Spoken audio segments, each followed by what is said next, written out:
Hello friends, मैं doctor Sachin Jain, orthopaedics and trauma surgeon and arthroscopy surgeon Jaipur से।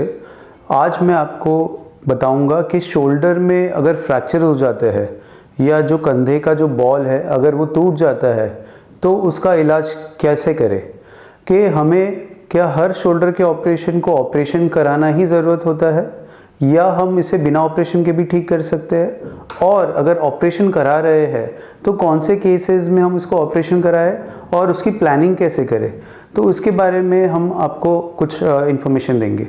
तो अगर हम देखें तो ये आपका कंधे का जॉइंट है ना। तो ये शोल्डर जॉइंट है, ये आपका बॉल है। तो बॉल जो होता है ये आपका मूवमेंट करता है। अगर आप गिर जाते हैं आउटस्ट्रेच हैंड पे, अगर आपके पूरी बॉडी का वजन आपके हाथ पे और कंधे पे आ जाता है, या आप गिरते हो और कंधे के बल गिर जाते हो, या कोई ज़ोर से चोट लग जाती है, तो ये हड्डी का प्रेशर इतना बढ़ जाता है कि हड्डी पीसेस में टूट जाती है ना। अब हमारे क्लासिफिकेशन में इसको कैसे क्लासिफाई करते हैं, तो हमारे इसमें नीड्स क्लासिफिकेशन होता है। नीड्स क्लासिफिकेशन क्या होता है कि ये जो फ्रैक्चर होता है इसको हम पार्ट्स में डिवाइड करते हैं कि 1 part fracture, 2 part fracture, 3 part fracture और 4 पार्ट फ्रैक्चर, और लास्ट होता है 4 पार्ट फ्रैक्चर विथ डिसलोकेशन कि पूरा का पूरा कंधा टूट गया है या चूरा हो गया है और कंधा पूरा निकल गया है। तो 1 पार्ट फ्रैक्चर में क्या होता है कि ये जो बॉल है ये इस हड्डी के साथ में टूट के सेपरेट हो जाता है। जब ये सेपरेट हो जाता है तो ऐसे केसेस में बहुत ईजी होता है कि अगर ये डिस्प्लेस नहीं है या इसी पोजीशन में है और हड्डी के जो 2 पीसेस है एक साथ जुड़े हुए हैं पर एक छोटी सी लाइन जा रही है, तो ऐसे केसेस में हम इसको बिल्कुल बिना ऑपरेशन कर सकते हैं। इसको पोजीशन में रख सकते हैं इमोबिलाइज करके, और उसको अपने बॉडी को हील होने का टाइम दे सकते हैं। अब कभी भी जो भी 1 पार्ट फ्रैक्चर है या 2 पार्ट फ्रैक्चर है या हेयरलाइन फ्रैक्चर है अनडिस्प्लेस्ड या जो हिलानी है जगह पे है, तो ऐसे केसेस में कभी भी इम्पॉर्टेंट होता है कि हर 1 हफ्ते बाद में इसकी एक्सरे रिपीट कराए ताकि हमें पता चले कि वो हड्डी उसी पोजीशन में है या हिल गई है। बहुत बारी पहली बार में जब आते हैं तब तो हड्डी जगह पे होती है, बिल्कुल हिलती नहीं है क्योंकि पोजीशन सही होती है, पर जैसे जैसे जो बॉडी में जो कंधे में आपकी सूजन है वो धीरे धीरे कम हो जाती है और अपनी थोड़ी थोड़ी हल्की फुल्की मूवमेंट हो जाती है, उसकी वजह से हो सकता है कि ये हड्डी हिल जाए और हड्डी अपनी पोजीशन छोड़ दे।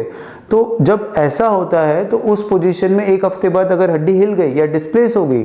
तो हमें इसको ऑपरेशन करके इसको प्लेट या स्क्रू लगा के अपने पोजीशन में फिट करना पड़ता है और इसे अपने पोजीशन में इसको हील होने का टाइम देना पड़ता है। 2 पार्ट फ्रैक्चर, 3 पार्ट फ्रैक्चर और 4 पार्ट फ्रैक्चर, जब ये फ्रैक्चर्स होते हैं और वो डिस्प्लेस होते हैं या अपनी जगह छोड़ देते हैं तो ऐसे केसेस में हमें ऑपरेशन करना बहुत ही अनिवार्य हो जाता है, और हमें इसे या तो एक चीरा करके इसमें जिस भी हड्डी में उसको ऑप्टिमल पोजीशन में इसको लगा के साथ में एक प्लेट जिसको हम फाइलॉस प्लेट बोलते हैं, है ना। फाइलॉस मतलब proximal humerus interlocking plate, okay, screw system. तो इससे क्या होता है कि ये जो प्लेट है वो बोन के साथ में जुड़ी रहती है और उसमें हम इस जो बॉल में स्क्रूज डालते हैं और प्लेट बाहर आती है और इस पोजीशन को इसको लॉक कर देती है ताकि जब भी मूवमेंट हो तो ये प्लेट और स्क्रू का एक ही कंस्ट्रक्ट हो और एक साथ वो मूवमेंट हो और हड्डी वापस से डिस्प्लेस नहीं हो। अब प्लेट का काम क्या होता है, हड्डी को उसको होल्ड करके रखना होता है,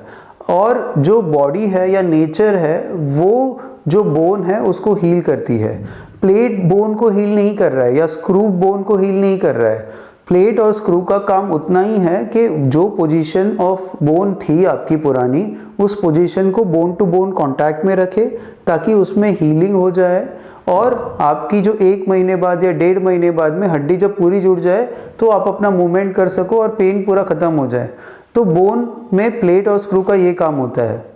after a period of time अगर हम सोचे कि ये प्लेट का क्या काम है, तो प्लेट का कोई काम नहीं है, तो वो प्लेट 9 महीने या 10 महीने बाद आप निकाल सकते हो, उसका कोई भी बॉडी में रोल नहीं है। अब अगर कोई 4 पार्ट फ्रैक्चर है जिसमें बहुत ही चूरा हो गया है और ऑपरेशन के टाइम पे हम उसको देख रहे हैं कि हड्डी का पीसेस हो गए हैं बहुत ही छोटे छोटे, और उसको प्लेट या स्क्रूज में लगाने की कोई संभावना ही नहीं है या पॉसिबिलिटी नहीं है, तो ऐसे केसेस में भी हमें ट्रीटमेंट करना चाहिए। तो हमारे पास क्या ऑप्शन बचता है, पहला ऑप्शन तो यही होता है कि इसको प्रॉपर फिट करें, बट कभी कभी ये पॉसिबल नहीं होता है, तो हम क्या करते हैं कि उसमें बॉल को ही नया चेंज कर देते हैं। ये जो भी चूरा होगा हड्डी का, इसको हम हटा देते हैं और यहाँ पे एक नया बॉल और नया सॉकेट हम फिट करते हैं। इसको हम बोलते हैं हेमी आर्थ्रोप्लास्टी।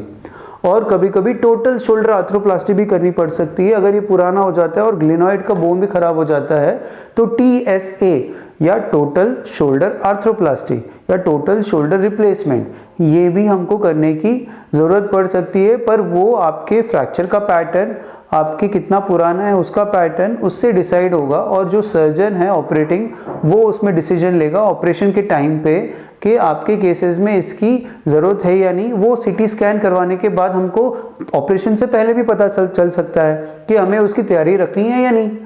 तो ये जो होता है फ्रैक्चर्स ऑफ शोल्डर या फ्रैक्चर्स ऑफ ह्यूमरस हेड, ये बहुत ही चैलेंजिंग केसेस होते हैं। बट अगर 2 पार्ट 3 पार्ट है तो बहुत ही सिंपल केसेस है, इसमें कोई भी दिक्कत नहीं है। बट अगर ये 4 पार्ट होता है, कम्युनिकेट होता है या डिसलोकेशन के साथ होता है, तब इससे ऑपरेट करना एक चैलेंज होता है, जिसमें हमें अच्छे से अच्छे रिजल्ट देने की कोशिश करनी चाहिए और हम करने की पूरी कोशिश करते हैं।